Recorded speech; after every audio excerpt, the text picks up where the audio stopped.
Europe 1. Il est midi et 6 minutes sur Europe 1. Pascal Pro et vous continue jusqu'à 13h. Est-ce que vous conduisez ? Oui. Vous conduisez, vous faites beaucoup de routes chaque année ? 15 000, 16 000 km. Ah ouais, vous êtes, la moyenne je crois elle est de 12 000, donc c'est pas mal. Régulièrement vous êtes sur la route. Géraldine ? Oui, je conduis. Vous conduisez pareil, combien de kilomètres vous savez ? Pas beaucoup parce que je prends souvent les transports pour aller travailler, mais en vacances, oui, on va dire, 2000, 3000 km par an. Quel conducteur êtes-vous ? C'est notre question. Europe 1. 11h, 13h. Pascal Pro et vous.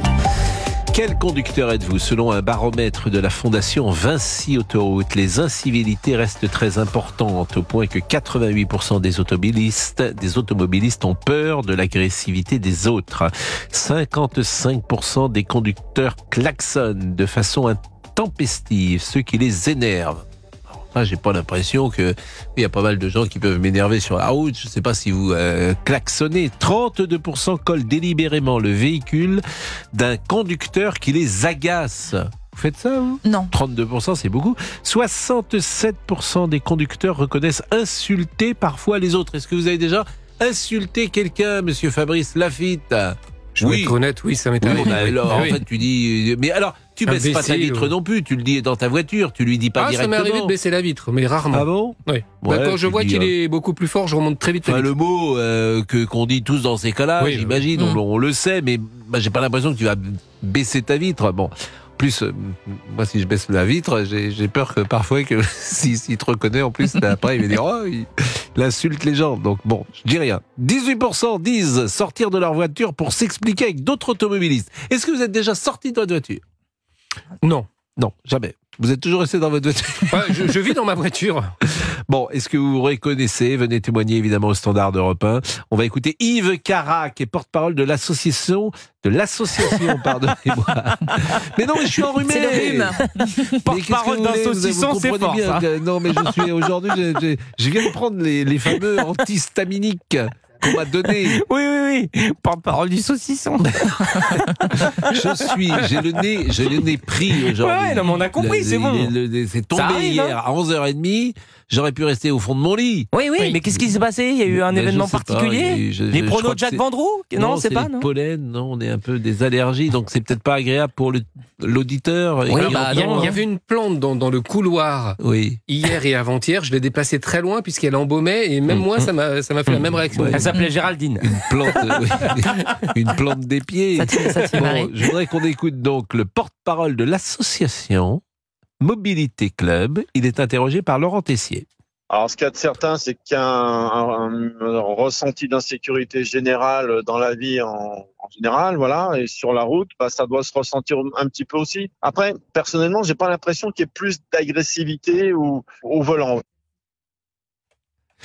Il n'y a pas plus d'agressivité au volant, dit Monsieur Cara. Écoutons-le une deuxième fois. Il est interrogé toujours par Laurent Tessier. Il nous donne des conseils. Alors, le conseil quand on est au volant, c'est de se dire d'abord qu'on n'est pas invincible parce qu'on est dans une boîte en acier et on a parfois ce sentiment. Pas sortir de la voiture pour se battre, voilà, ça c'est parce que c'est vraiment, on peut vraiment péter un câble.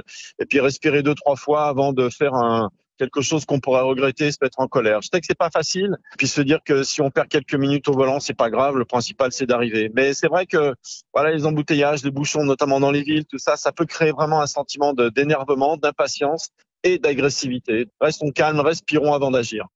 Ben voilà, alors il y a aussi une question d'âge, peut-être lorsqu'on a 20 ans, on est un peu plus chaud, peut-être, et un peu plus réactif ou impulsif que lorsqu'on a 50 ans, 55 ans ou a fortiori 60 ans. On va pas se mettre en danger pour une queue de poisson. Ça serait évidemment dommage. Donc on est avec Sébastien qui est chauffeur. Bonjour Sébastien, vous êtes chauffeur de taxi à Marseille. Alors oui, bonjour. Que ça, faut être calme parce que vous êtes combien de temps dans votre taxi par jour à Marseille ? Entre 10 et 12 heures. Bon, 10 et 12 heures. Alors, au printemps, l'hiver, ça peut-être aller parce qu'il fait pas trop chaud, mais quand il y a 40 degrés dehors, ça doit être parfois assez stressant et épuisant. Non, Marseille, c'est épuisant toute l'année. Toute l'année. Alors, c'est une très belle ville, c'est super bon, mais par contre, c'est vrai que niveau circulation, c'est une catastrophe. L'incivisme, c'est tous les jours. C'est tous les jours des klaxons, des insultes. On essaie d'être calme, mais il faut dire que c'est très très difficile parce que les gens sont beaucoup dans la provocation et les gens, j'ai l'impression qu'il n'y a plus aucun respect sur la route. Il n'y a plus aucun respect, ni du matériel ni des gens. Moi, j'ai 40 ans, mais j'entends toujours mon grand-père qui m'a toujours dit fais attention à ta voiture, c'est ton image, c'est ton.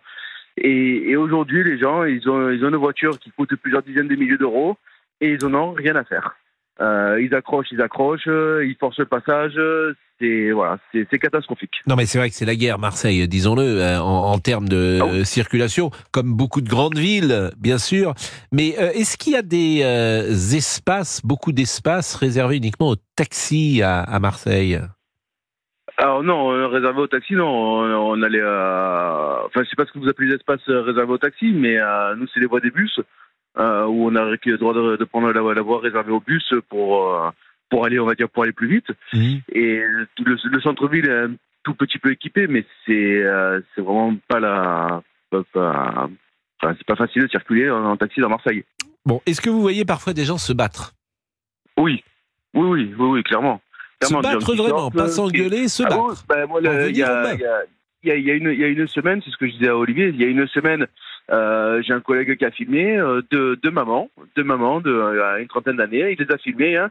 Elles sont sorties, elles avaient les petits dans la voiture, elles sont sorties, elles se sont mis sur elles se sont frappées. Voilà, jusqu'à ce que des passants arrivent, les séparent, et puis chacun reprend sa voiture et est parti. Voilà. Oui, c'est n'importe quoi. Comme dit Géraldine est là, elle dit n'importe quoi. Oui, elle a raison. Mais vous-même, parfois, quand vous êtes dans le taxi, est-ce qu'il y a des clients qui vous mettent la pression parce qu'ils sont pressés et que ça peut dégénérer ? Alors, sincèrement, non. Vous avez des clients sympas. Nous mettre la pression. Des personnes qui nous disent je vais rater mon train, il faut que je sois là 10 minutes avant que je monte dans la voiture, il faut que j'arrive à mon rendez-vous. Oui, on en a, bien sûr. Après, on joue le jeu. Quand on voit que la personne elle est pressée, on traîne pas sur la route.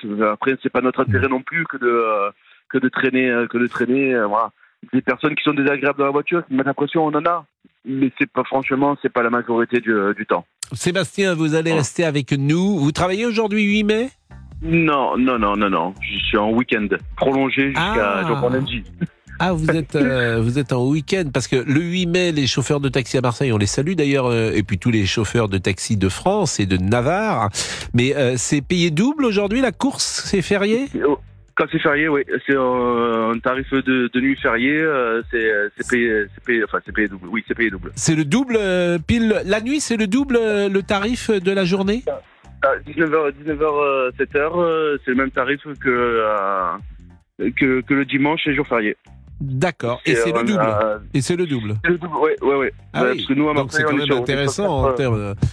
C'est pour ça que les taxis qui font la nuit, a priori, gagnent double. Oui, mais il y a moins de clients la nuit.